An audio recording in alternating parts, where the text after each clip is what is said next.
کرنا ہفتہ واری، روز کریں تو روزانہ، ایصال ثواب جب چاہے کریں کوئی منع۔ کچھ لوگ کہتے ہیں ایصال ثواب تو ٹھیک ہے، مگر تم کھانا سامنے رکھ کے پڑھتے ہو۔ تو میں نے کہا تم کو کیا تکلیف ہے؟ کھانا میں نے رکھا ہے، اپنے سامنے رکھا ہے، تمہارے سامنے تو نہیں رکھا نا ہے؟ اگر تمہیں آگے رکھنے سے تکلیف ہے تم پیچھے رکھ لو، لڑنے کی کوئی بات نہیں۔ کھانا سامنے رکھ کے پڑھنا میرے نبی کے عمل سے ثابت ہے۔ صحیح حدیث میں موجود، حضور کے سامنے کھانا آیا، نبی پاک نے کھانے پہ ہاتھ رکھ کر تکلم بما شاء، جو چاہا پڑھا۔ تو جب نبی نے کھانا سامنے رکھ کر پڑھا، اب اس کو کوئی غلط کہہ سکتا نہیں۔ نبی سے ثبوت مل گیا، بات کلیئر ہو گئی۔ حضور نے پڑھا اور وہ کھانا تھا 2 آدمیوں کا، نبی نے پڑھا، برکت ہو گئی، 300 کو کھلا دیا۔ سمجھ آ رہی ہے بات؟ پوچھ رہا ہوں۔ تو ایصال دن مقرر کرنا یا کہیں محفل سجانا، اس میں کوئی غلط نہیں۔ کہتے ہیں اکیلے کر لو، تو مل کے کر لیں گے تو کیا خرابی ہو جائے گی بھائی؟ ہو سکتا ہے کوئی نیک شامل ہو جائے، اس کی برکت سے سب کا قبول ہو جائے۔ تو یہ جو منع کرنے والے ہیں ان پر آپ نے دھیان دینا۔ ان کے لیے کیا مشہور ہے؟ مر گئے، ہاں بالکل صحیح لفظ کہا آپ نے، میں نے نہیں کہا، آپ نے کہا، سنا نا، مر گئے نہ فاتحہ نہ درود۔ آپ کو سب کو یہ بات یاد ہے۔ تو یہ زندوں کے بھی دشمن، مردوں کے بھی دشمن، الحمدللہ اہل سنت جیتے جی بھی ایک دوسرے کو فائدہ پہنچاتے ہیں، بعد از وفات بھی ایک دوسرے کو فائدہ پہنچاتے ہیں۔ ہم نے سیدنا غوث اعظم کو نہیں دیکھا، ہم ان کے بارے میں سنتے ہیں وہ اللہ کے ولی ہیں، ولیوں کے سردار ہیں۔ جب کسی نیک کو ایصال ثواب کیا جائے اس کے درجے بلند ہوتے ہیں، تو جس کا درجہ بلند ہو اس کو خوشی ہوتی ہے۔ تو ہم نے کام وہ کیا جس سے غوث پاک خوش ہو گئے۔ کل قیامت کے دن غوث پاک فرمائیں گے، اے میرے مرید، تو نے دنیا میں رہ کے وہ کام کیا جس سے مجھے خوشی ہوئی، آ قیامت کے دن آ میرے پاس آ، میں اللہ کی بارگاہ میں سفارش کر کے تجھے خوش کرتا ہوں۔ بیڑا پار ہو جائے گا، ہیں؟ تو یہ مطلب نہیں کہ یہ ایصال ثواب درست نہیں، جو ایسا کہتے ہیں وہ خود درست نہیں ہے۔ اچھا ان کو دیکھو گے نا، امیروں کا کوئی مر جائے گا، لیڈروں میں سے کوئی مر جائے گا تو پہنچ جاتے ہیں، اس وقت ان کو اپنا فتویٰ یاد نہیں رہتا، اور جو کچھ پکا ہوتا ہے وہ کھا بھی جاتے ہیں۔ ساری عمر ہو گئی فتوے دیتے ان کو کہ شب برات کا حلوہ جائز نہیں ہے، اور سامنے آتا ہے تو چھوڑتے بھی نہیں ہیں۔ کہاں گئے فتوے؟ تو یہ فتوے ان کے ایسے ہی ہیں، لڑانے کے لیے ہیں۔ یہ لوگ کوئی دین کے ساتھ اچھا نہیں کرتے، انہوں نے فتووں کو کھیل بنایا ہوا ہے۔ اہل سنت و جماعت قرآن و سنت کو مانتے ہوئے یہ یقین رکھتے ہیں کہ ایصال ثواب کرنا درست فعل ہے۔ غوث پاک کی 11ویں منانا کوئی غلط کام نہیں ہے۔ سیدنا غوث اعظم رضی اللہ تعالی عنہ اللہ کے ولی ہیں، بلکہ ولیوں کے سردار ہیں۔ اور آپ سب نے سنا ہوا ہے وہ پیدا ہوئے رمضان کی 1 تاریخ کو، اور انہوں نے پیدا ہوتے ہی روزے رکھے۔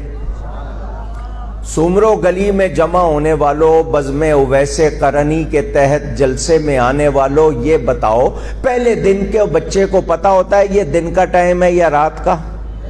نہیں۔ پہلے دن کے بچے کو پتا ہوتا ہے کہ رمضان کون سا مہینہ ہے؟ روزہ کیا ہوتا ہے؟ روزے کی تعریف کیا ہے؟ صبح صادق سے غروب آفتاب تک کچھ نہیں کھانا پینا. کیا پہلے دن کے بچے کو پتا ہوتا ہے؟ نبی پاک صلی اللہ علیہ وسلم کے 450 سال کے بعد پیدا ہونے والے ان کے بیٹے کو پتا ہے یہ رمضان کا مہینہ، اس میں روزے فرض ہیں. اور روزہ کس کو کہتے ہیں؟ صبح صادق سے غروب آفتاب تک کچھ نہیں کھانا پینا. پہلے دن، ایک دن کی عمر میں جب غوث پاک کے علم کی یہ شان ہے، میرے نبی کے علم کی کیا شان ہوگی؟ انہوں نے کتابوں میں لکھا ہے. کنہوں نے؟ نام لیا میں نے کسی کا؟ پوچھ رہا ہوں. صبح اگر آپ کو آ کے کہے کہ رات کو ہمارے خلاف بول گیا ہے تو ان کا نا اس نے تو نام نہیں لیا تھا. اچھا وہ تم ہو، وہ اپنا تعارف خود کرا دیں گے. انہوں نے کتابوں میں لکھا ہے نبی کو دیوار کے پیچھے کا علم نہیں. وہ کوئی تمہارا ہوگا جس کو علم نہیں، میرے نبی کو جاننے والے عالم بن جاتے ہیں، ان کا نام لینے والے عالم بنتے ہیں. اور اس کائنات میں میرے نبی جیسا کوئی عالم نہیں. وہ اللہ تعالی کی عطا سے. اللہ قرآن میں فرماتا ہے الرحمن علم القرآن. رحمان ہے جس نے اپنے حبیب کو قرآن سکھایا، اور قرآن میں ہر شے کا روشن بیان. سکھانے والا رحمان، سکھائی جانے والی کتاب قرآن، سیکھنے والے حبیب الرحمان. کمی کدھر سے ہوگی؟ تو جو نبی کے علم میں شبہ کرے وہ خود عالم ہو سکتا؟ کائنات میں نبی جیسا کوئی عالم، وہ عالم ہے پوری کائنات میں سب سے زیادہ جاننے والے. ان جیسا نہ تھا، نہ ہے، نہ ہوگا. کوئی ہو سکتا نہیں. حضور صلی اللہ علیہ وسلم سے خود رب نہیں چھپا، اس نے اور کیا چھپانا؟ خود رب نہیں چھپا، اس نے اور کیا چھپانا ہے؟ سکھانے والا رب خود قرآن میں فرماتا ہے وَعَلَّمَكَ مَا لَمْ تَكُنْ تَعْلَمْ. اور اے میرے حبیب، جو کچھ آپ نہیں جانتے تھے ہم نے آپ کو سکھا دیا. تو رب نے سکھا دیا، حضور نے سیکھ لیا، ہم نے مان لیا. ماننے والے کامیاب ہو گئے، جو نہیں مانتے وہ اسی طرح در بدر ہوتے رہیں گے. یاد رکھنا نبی جیسا پوری کائنات میں کوئی عالم نہیں. حضور صلی اللہ علیہ وسلم کے شہزادے حضرت غوث پاک روزے رکھ رہے ہیں. آپ کی والدہ کا نام ام الخیر فاطمہ، غوث پاک کے والد کا نام موسیٰ.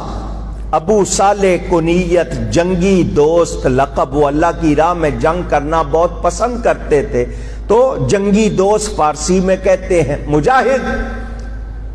غوث پاک کی والدہ نے اپنے شوہر سے کہا یہ بچہ دن میں دودھ نہیں پیتا، سورج غروب ہونے کے بعد پیتا ہے، سحری تک اس کے بعد نہیں پیتا. مجھے یوں لگتا ہے جیسے یہ روزے رکھتا ہے.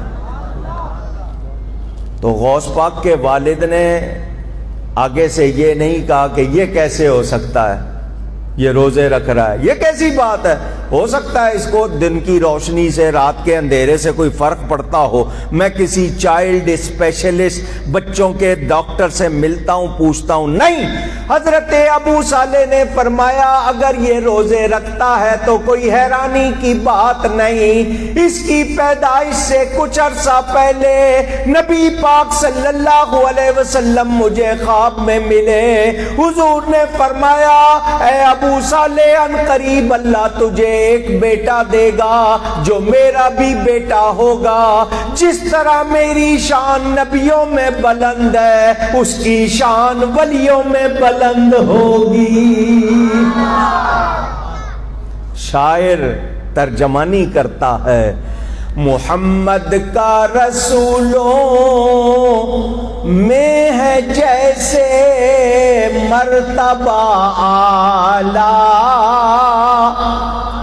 صلی اللہ علیہ وسلم.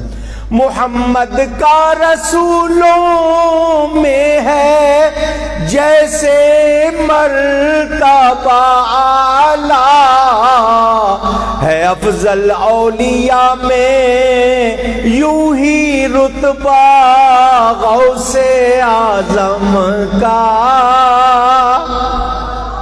جس طرح نبیوں میں میرے نبی کی شان بلند، ولیوں میں غوث اعظم کی شان بلند۔ کس نے دی ہے یہ شان؟ کہیے۔ ایک مرتبہ اللہ کہیں تو 40 نیکیاں ملتی ہیں۔ کس نے دی ہے شان؟ تو اللہ دے تو ہم مانیں گے یا نہیں؟ وہ خود سے غوث اعظم نہیں، خود سے ولی نہیں، اللہ نے ان کو ولی بنایا ہے۔ وہ مادر ذات ماں کے پیٹ سے ولی پیدا ہوئے، اور یہ بات غیر بھی مانتے ہیں، سب غیروں نے بھی یہ بات لکھی۔ پتہ کیا چلا؟ نبی پاک کے شہزادے ہیں اور ولیوں کے سردار، تو اللہ اپنے پیاروں کو شان عطا کرتا ہے۔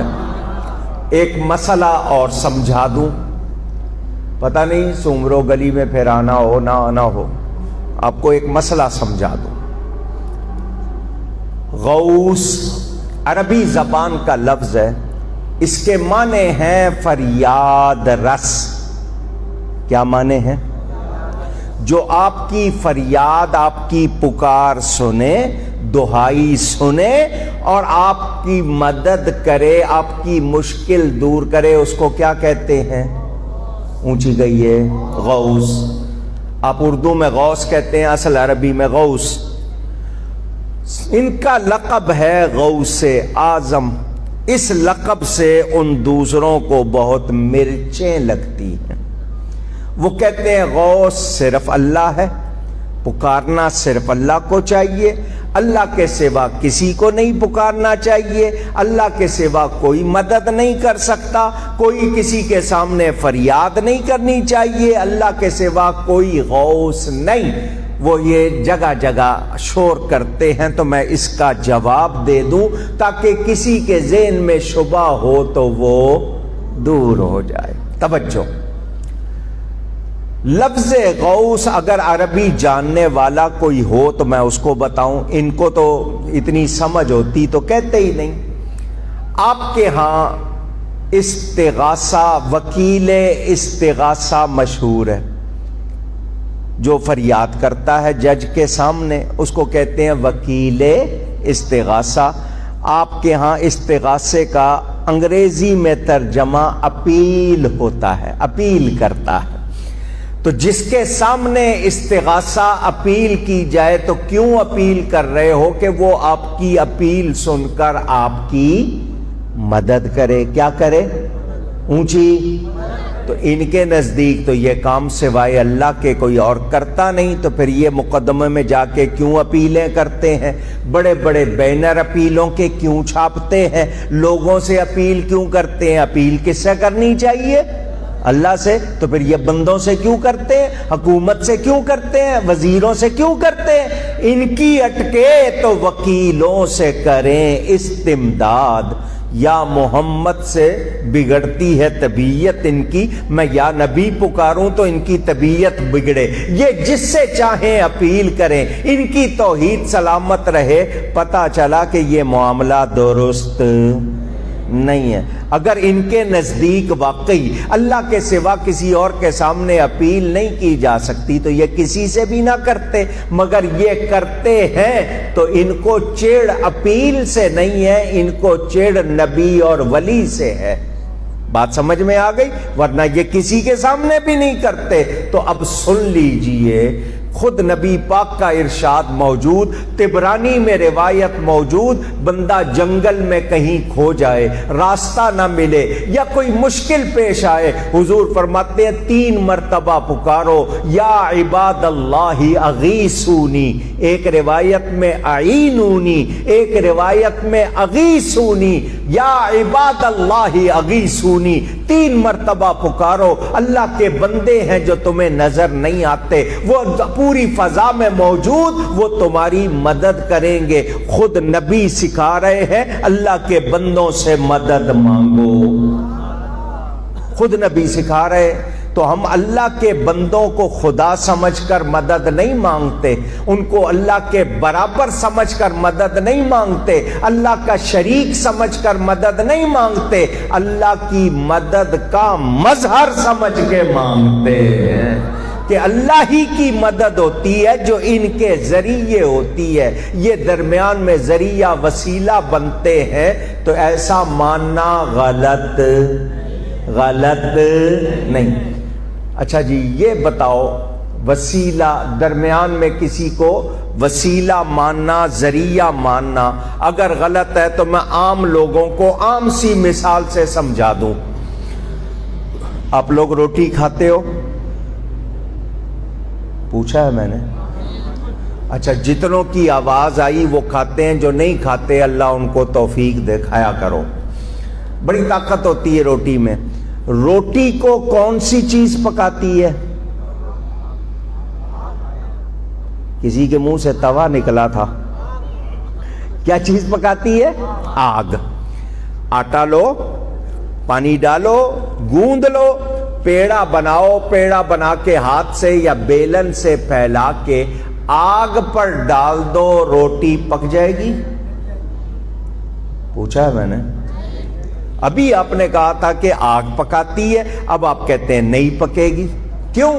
آگ کی طاقت زیادہ ہے، آٹا کمزور ہے، آگ اس کو جلا دے گی، روٹی مل سکتی؟ حالانکہ پورے مجمع نے کیا کہا کہ روٹی کو کون پکاتی ہے؟ آگ۔ اور آپ نے کہا اس طرح ڈالیں گے تو نہیں پکے گی، جل جائے گی۔ تو اب روٹی چاہیے، پکاتی آگ ہی ہے، کوئی اور چیز نہیں پکاتی، آگ ہی پکائے گی۔ تو اب کریں کیا؟ تو سمجھداروں نے آگ اور روٹی کے درمیان توے کو وسیلہ بنا لیا۔ کیا بات ہے؟ کس کو وسیلہ بنایا؟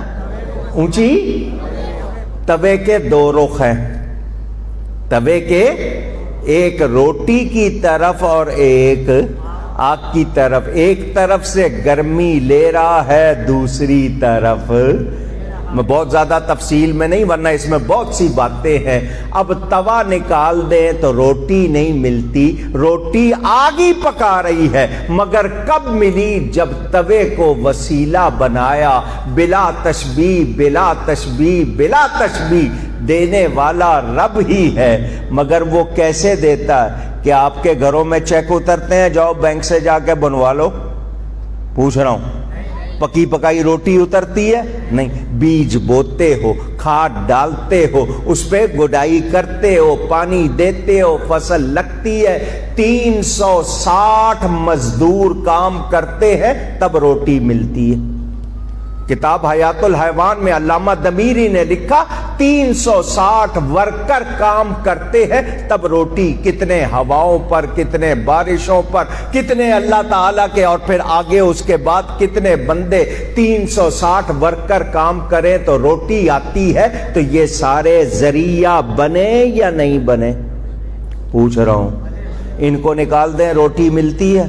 اور روٹی بغیر وسیلے کے نہیں ملتی، خدا بغیر وسیلے کے کیسے مل جائے گا؟ کہتے نہیں، ہم خدا کو ڈائریکٹ مانتے۔ میں نے کہا اچھا، آپ کو فصلیں جب لگاتے ہیں تو اس میں ڈالنا ہوتا ہے پانی، پانی آتا ہے دریا سے، دریا سے نکالتے ہیں نہر، نہر سے نکالتے ہیں نالے، ندی، پھر آپ اس میں راجباہے، پتلی پتلی نالیاں نکالتے ہیں، پانی ملتا ہے، فصل لگتی ہے۔ اگر دریا کا پانی اکٹھا ہی لگ جائے تو